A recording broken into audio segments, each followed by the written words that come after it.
Mesdames et messieurs, bonsoir et bienvenue à ce flash. Cette information pour commencer, l'armée burkinabé, dans un communiqué, annonce qu'elle a effectué une frappe aérienne et des opérations de ratissage dans la zone de Pama et Gaïri. Ces opérations combinées ont permis de détruire des bases terroristes. Le chef d'état-major général des armées salue la collaboration des populations et les invite à continuer d'appuyer les forces armées nationales dans leur mission de sécurisation et de protection des Burkinabés.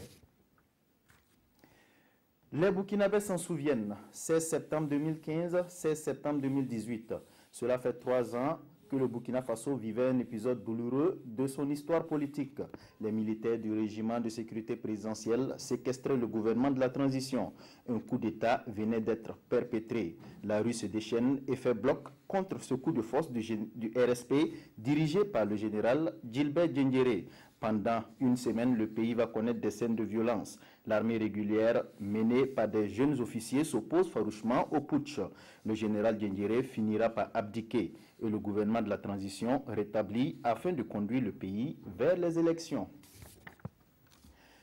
Les commerçants des marchés EA du MPP, le mouvement du peuple pour le progrès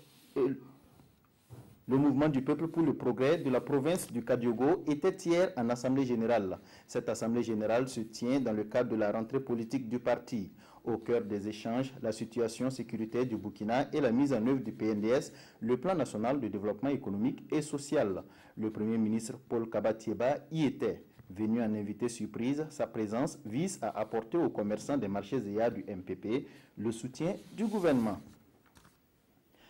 Faire le bilan à mi-parcours de l'exécution des tâches dégagées lors de son dernier congrès, c'est ce à quoi s'est attelé l'UGEB, l'Union générale des étudiants burkinabés, lors de sa rencontre syndicale. Cette rencontre qui a pris fin ce vendredi a connu la participation des structures sœurs venues des pays de la sous-région. Les étudiants ont mis à profit cet événement pour évoquer des sujets d'actualité nationale et internationale.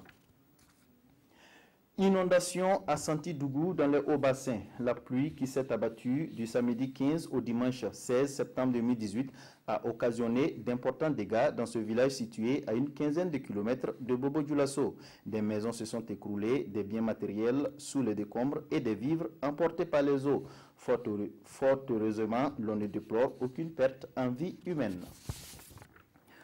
Hors de chez nous, le super typhon Mangkhut fait au moins 49 morts en Philippines. Selon un bilan encore très provisoire, le passage du typhon a occasionné de nombreux dégâts en Philippines, transformant les rues en torrents à cause des pluies diluviennes. Les vents soufflaient à plus de 300 km/h. Mangkhut, diminué avec des vents de 180 km/h, se dirige désormais en mer de Chine, direction la région de Macao et Hong Kong. Voilà, c'est tout pour ce flash. L'information revient à 20 h avec Nathalie Kaoré.